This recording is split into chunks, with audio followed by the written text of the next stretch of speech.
Capítulo 6. Los valores. Todo acto moral entraña la necesidad de elegir entre varios actos posibles. Esta elección ha de fundarse a su vez en una preferencia. Elegimos A porque lo preferimos por sus consecuencias. A, B o C.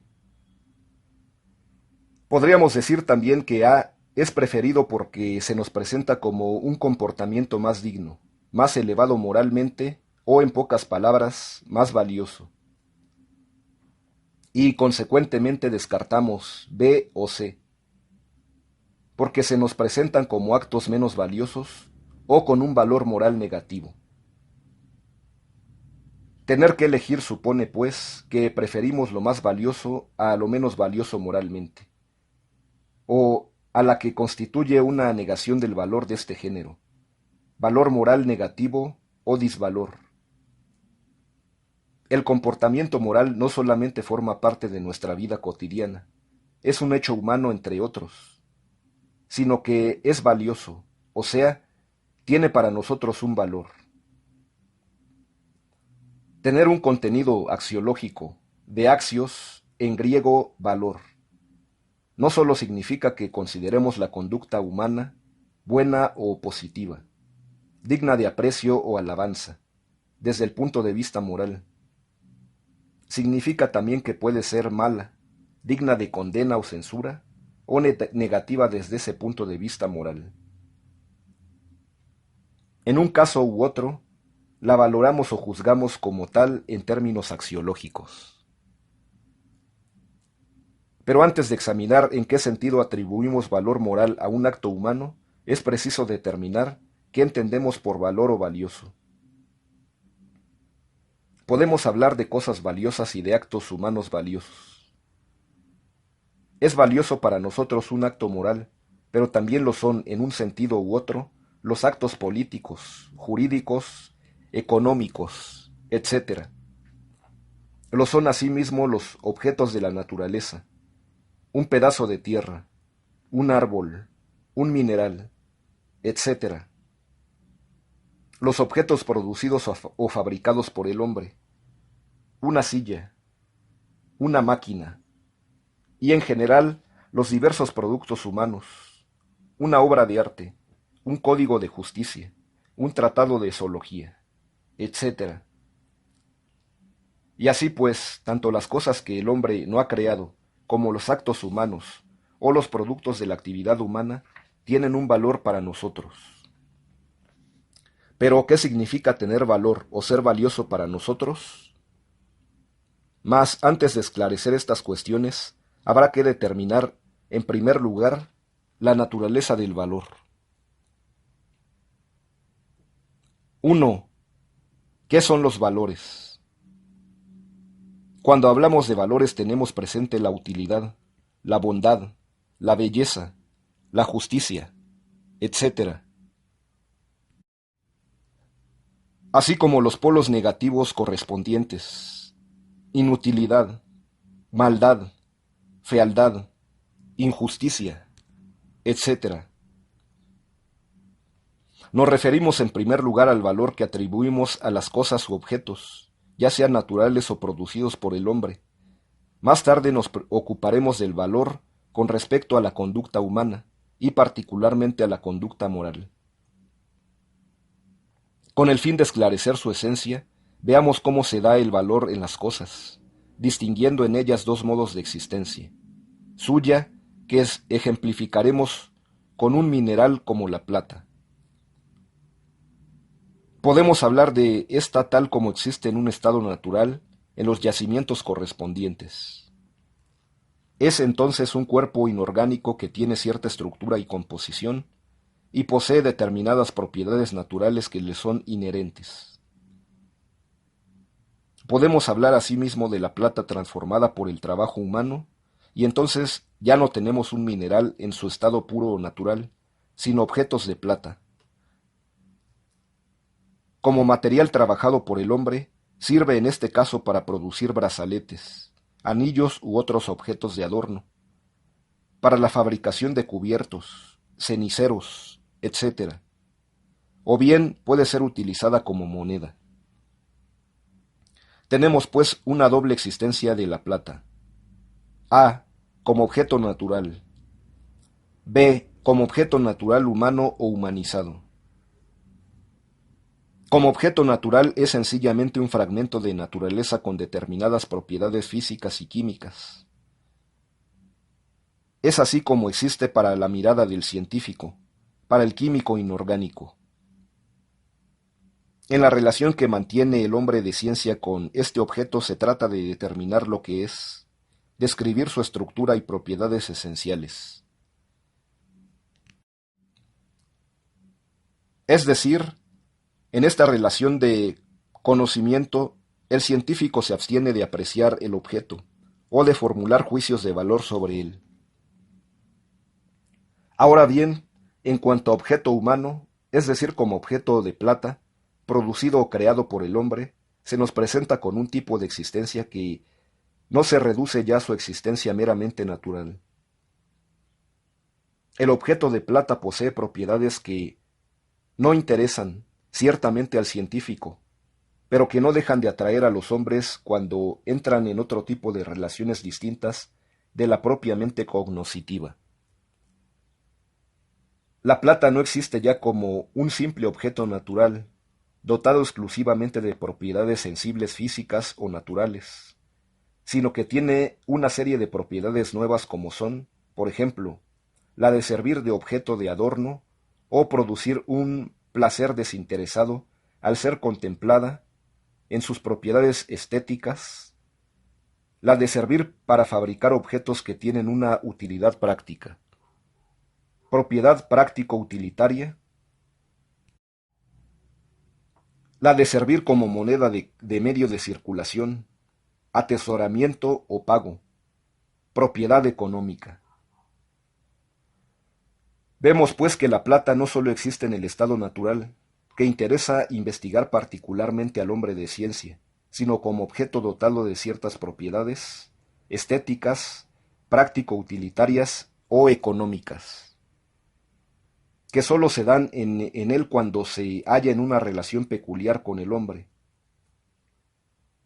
La plata tiene entonces para nosotros un valor en cuanto a su modo de ser natural, se humaniza adquiriendo propiedades que no existen en el objeto de por sí, es decir, al margen de su relación con el hombre. Tenemos, pues, unas propiedades naturales del objeto, como la blancura, la brillantez, la ductibilidad o la maleabilidad, y otras, que son valiosas, que se dan en él en cuanto a objeto bello, útil o económico. Las primeras, es decir, las naturales, existen en él independientemente de las segundas.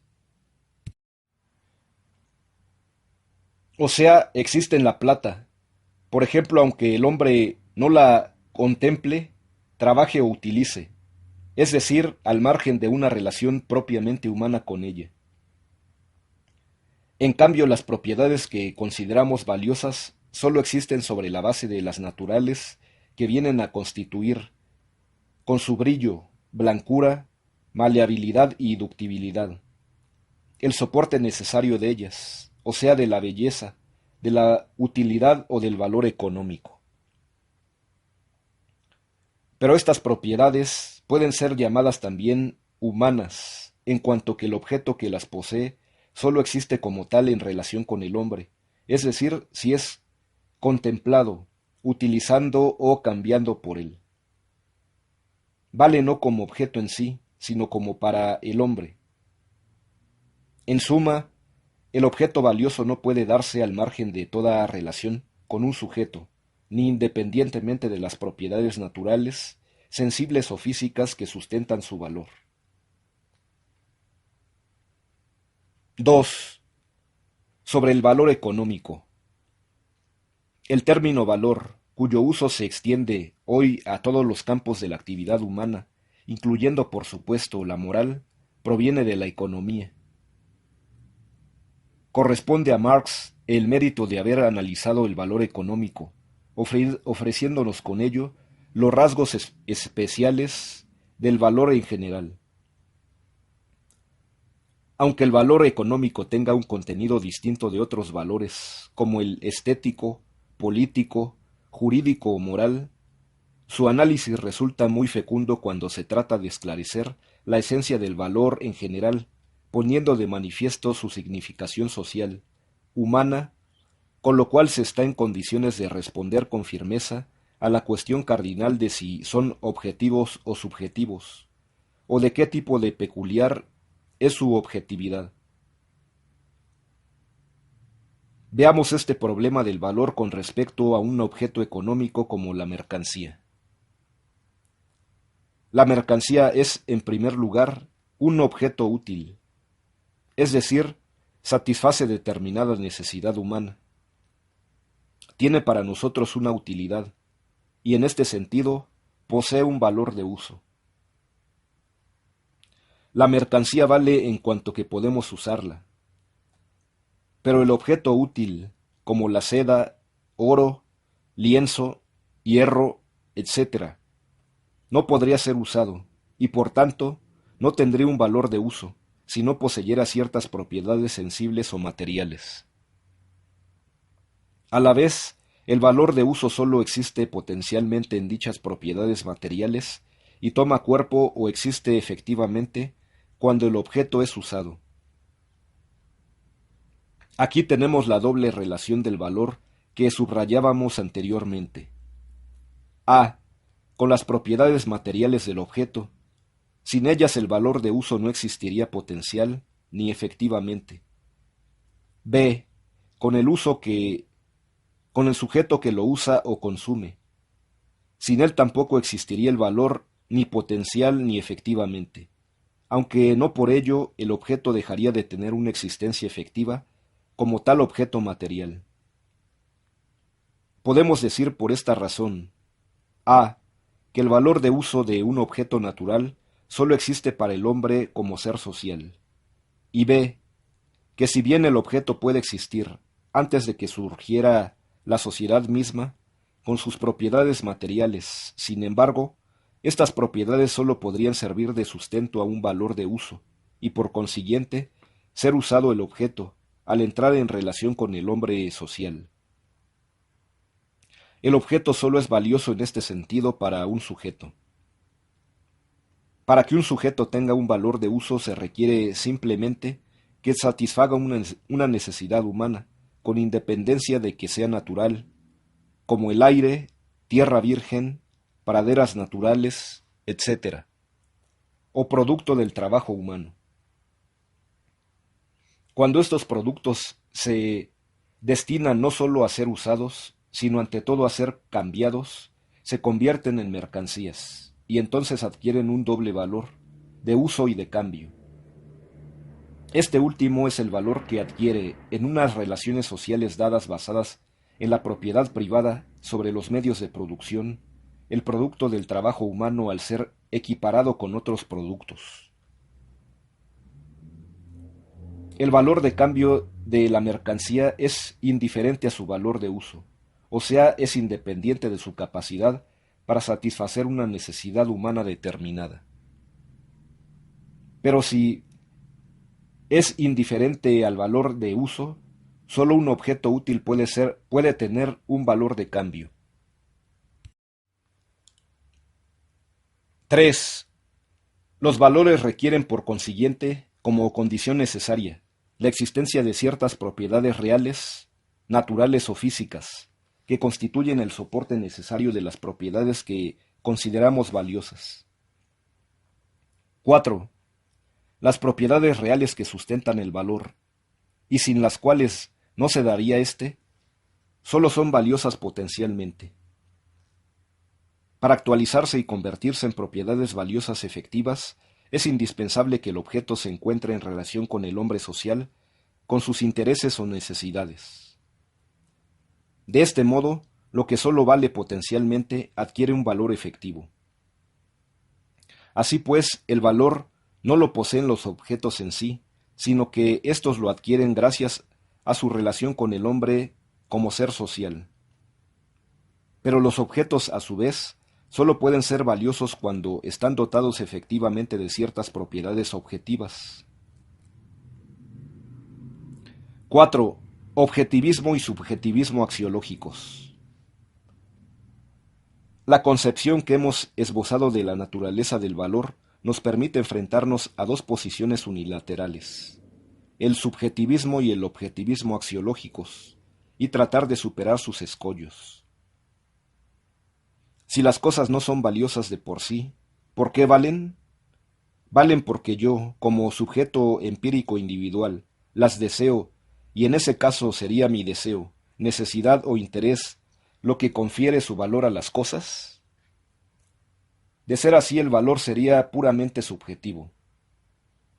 Tal es la tesis del subjetivismo axiológico, que también podríamos considerarlo como psicologismo axiológico, ya que reduce el valor de una cosa a un estado psíquico subjetivo, a una vivencia personal. De acuerdo con esta posición, el valor es subjetivo porque para darse necesita de la existencia de determinadas reacciones psíquicas del sujeto individual con las cuales viene a identificarse.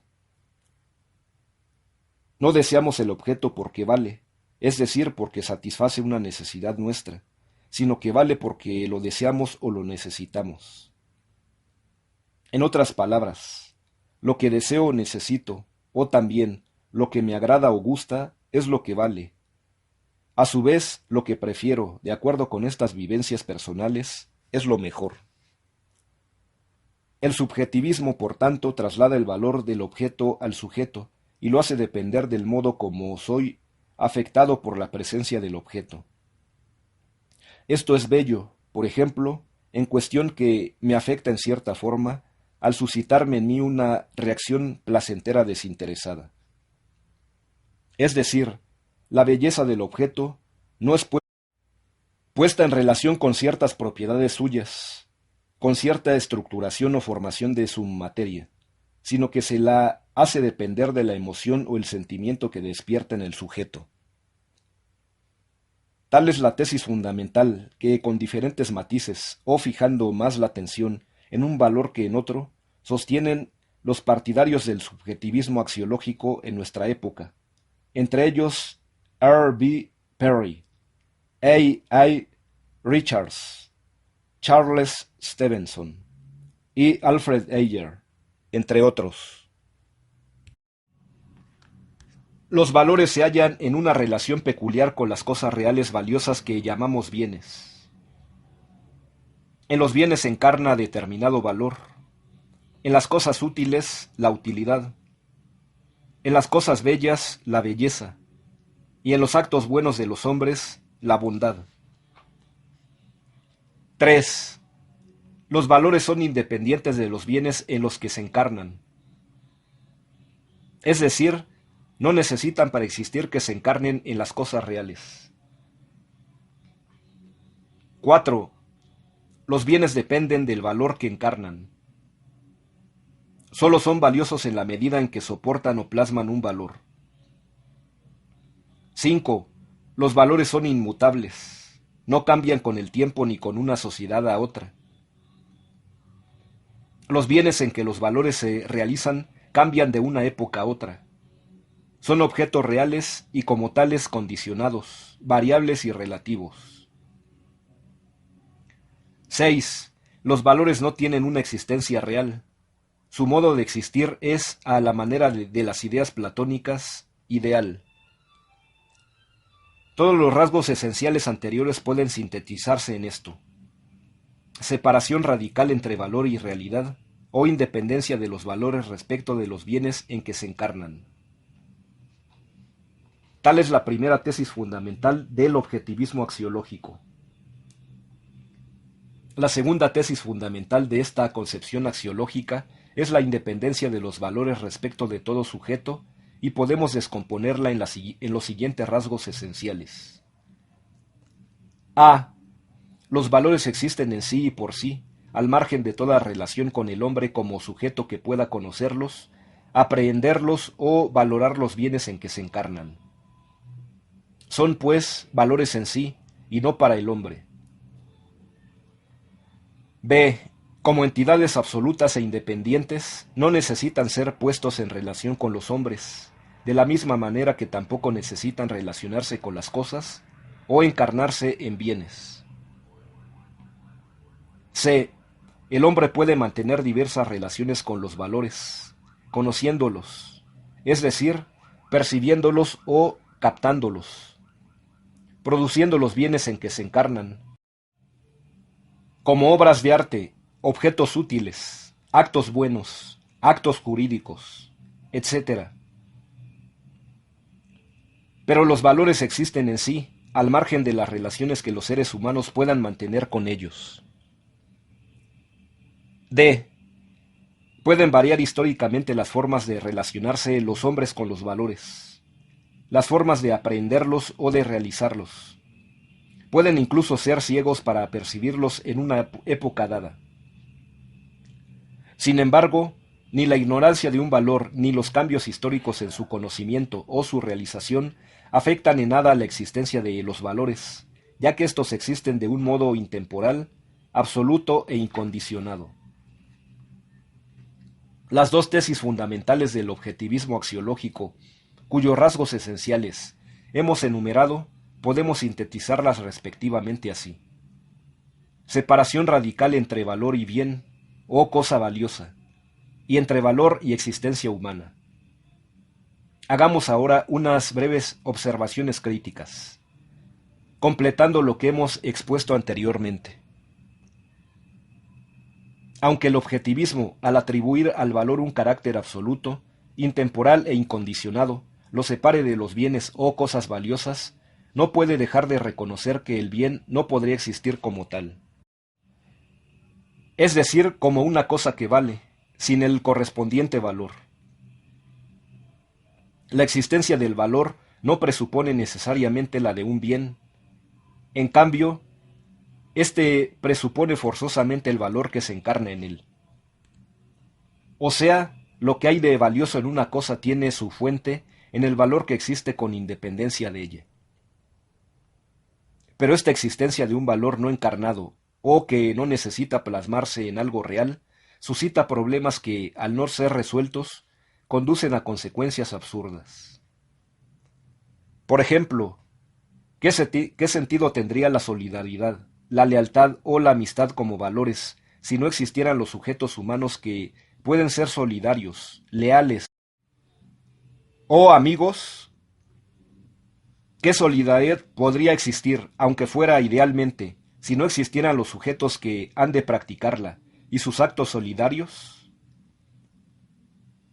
Algo semejante pudiéramos decir de la separación radical entre la utilidad y las cosas útiles, la justicia y los hombres justos, etc.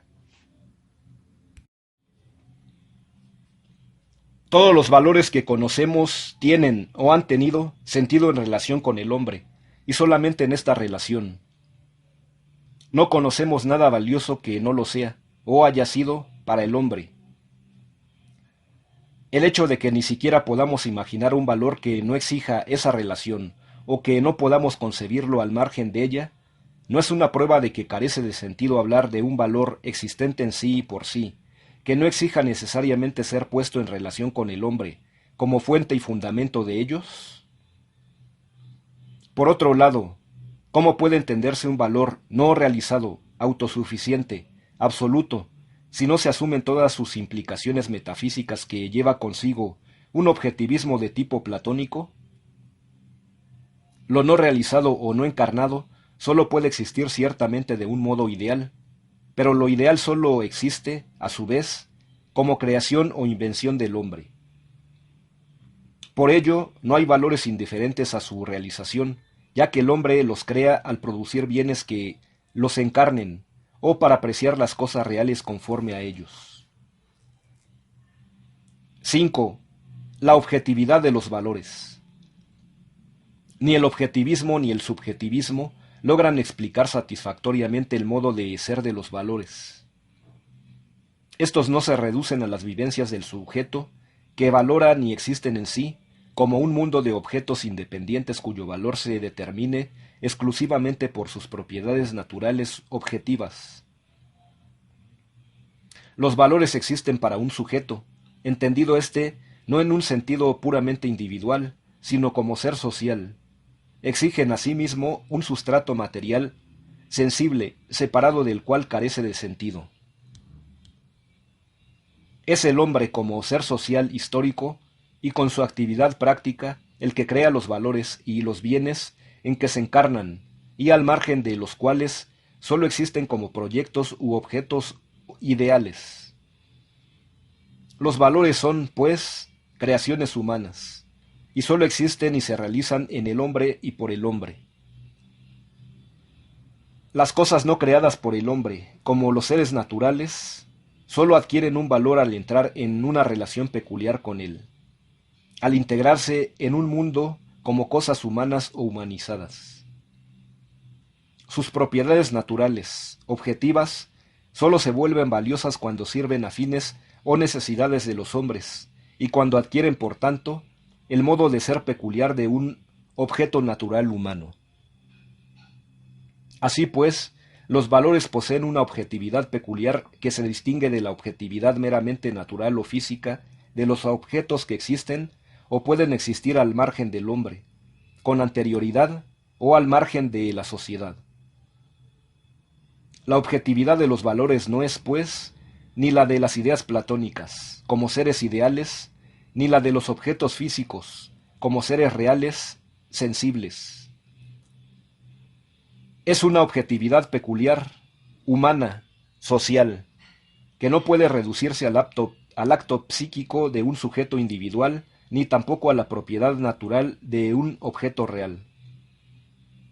Se trata de una objetividad que trasciende el marco de un individuo o de un grupo social determinado, pero que no rebasa el ámbito del hombre como ser histórico-social.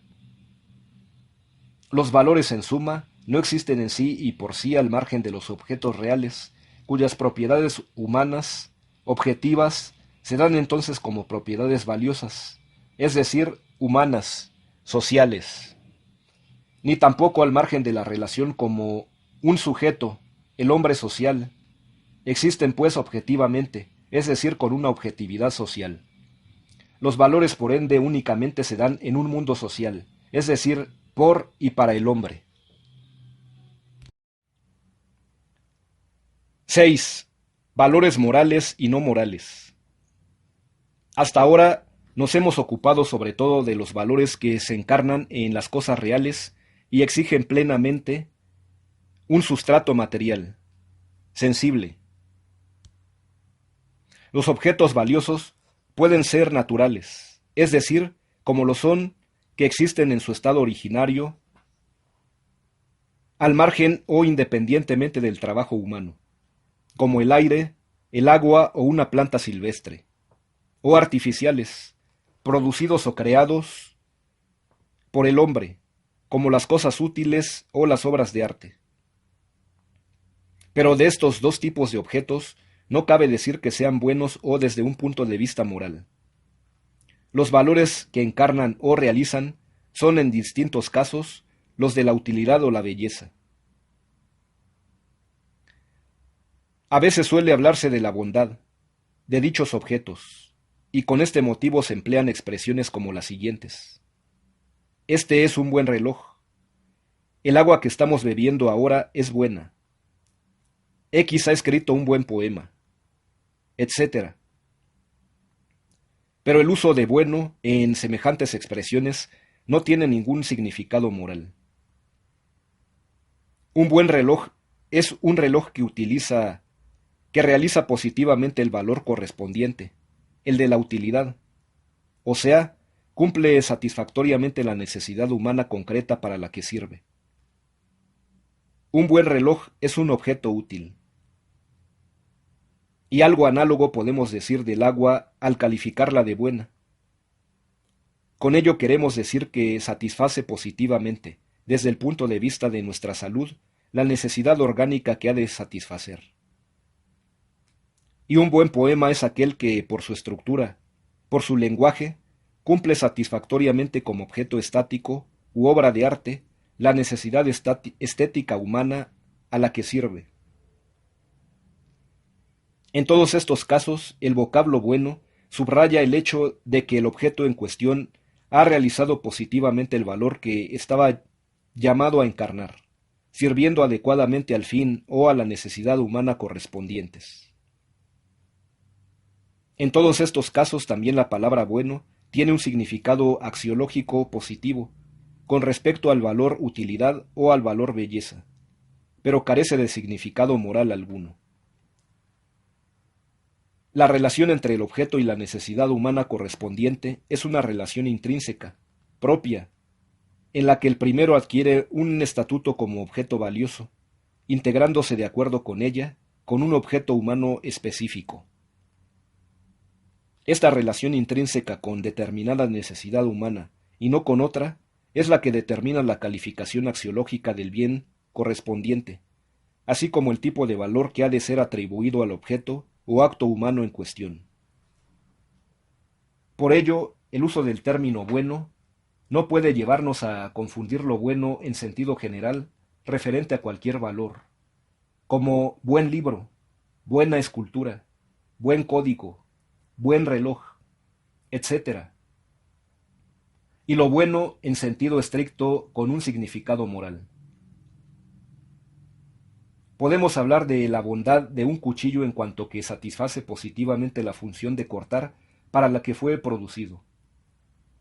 Pero el cuchillo y la función correspondiente puede estar al servicio de diferentes fines. Puede ser utilizado, por ejemplo, para realizar un acto malo desde el ángulo moral, como es el asesinato de una persona.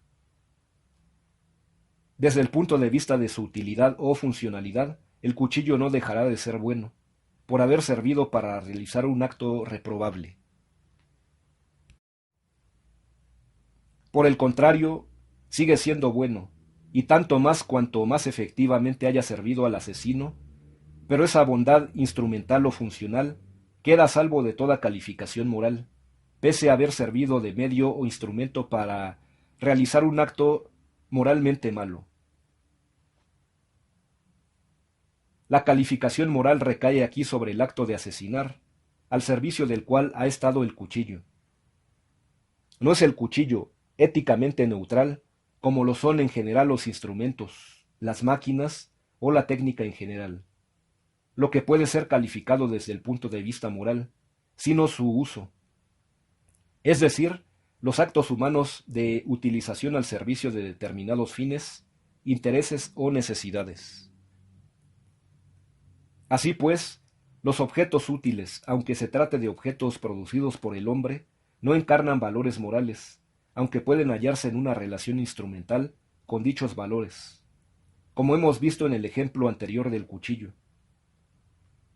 Por ello, dichos objetos deben ser excluidos del reino de los objetos valiosos que pueden ser calificados moralmente.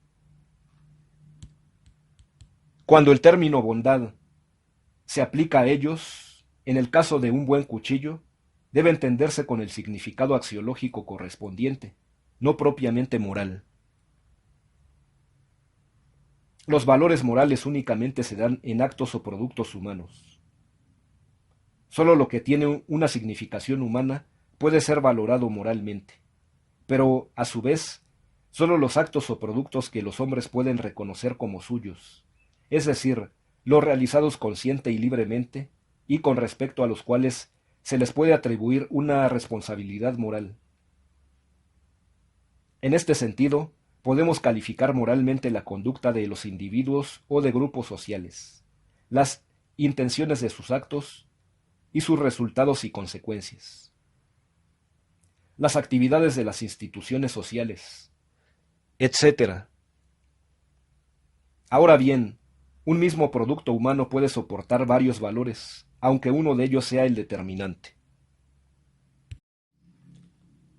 Así, por ejemplo, una obra de arte puede tener no solo un valor estético, sino también político o moral. Es perfectamente legítimo abstraer un valor de esta constelación de valores, pero a condición de no reducir un valor a otro. Puedo juzgar una obra de arte por su valor religioso o político, pero siempre que no pretenda con ello deducir de esos valores su valor propiamente estético.